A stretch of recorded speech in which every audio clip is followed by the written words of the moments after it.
गेल्या काही दिवसापासून कल्याण ग्रामीण परिसरामध्ये सुरू असलेल्या मुसळधार पावसामुळे उल्हास नदी असेल, रायते नदी असेल, यांची धोक्याची पातळी जी आहे ती वाढलेली आहे। मी सध्या उभा आहे कल्याण नगर मार्गावरील रायते पुलावरती आणि आपण पाहू शकता या ठिकाणी रायते नदीची जी पातळी आहे ती मोठ्या प्रमाणात धोक्याची पातळी जी आहे ती वाढलेली आहे।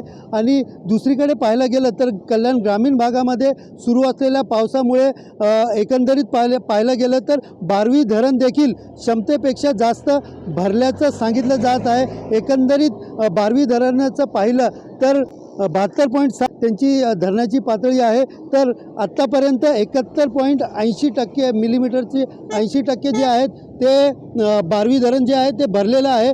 आणि या बारवी धरण भरल्यामुळे पुढील काही तास मुसळधार पाऊस पडला तर त्यांची क्षमता जी आहे 72.60 त्या 60%पर्यंत बारवी धरण भरणार असून या बारवी धरणाच्या पाण्यामध्ये या पाण्याचा विसर्ग जो आहे तो स्वयंचलित दरवाजामधून केला जाणार आहे। आणि त्यामुळे एकतर नदीची जी धोक्याची पातळी आणि त्यामध्ये बारवी धरणाचं पाणी विसर्ग केल्यामुळे या ठिकाणी दोन्ही नदींना मोठ्या प्रमाणात पूर येण्याची शक्यता वर्तवली जाते। आणि त्याचबरोबर या पुलावरती रायते नदीच्या पुलावर कल्याण नगरचा मुख्य मार्ग आहे, या पुलावरनं देखील मोठ्या प्रवाहाने पाणी वाहण्याची शक्यता आहे।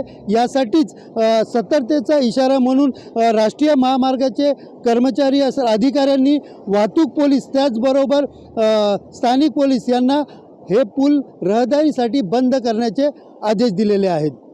कॅमेरा पर्सन दिनेश जाधव सह सुनील जाधव, TV9 मराठी, कल्याण।